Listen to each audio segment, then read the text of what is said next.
And everyone experiences life as an individual, but only because that he is now isolated. Only because that physically he is disconnected to his real being of being a soul.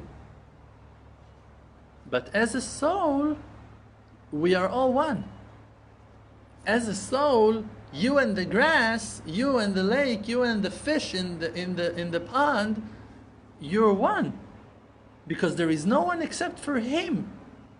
And his light is taking place in different forms only, but only in the physical world. But when you look at things from a different aspect, this physical world is only curtains and filters that are blocking the godly light that is taking place in reality.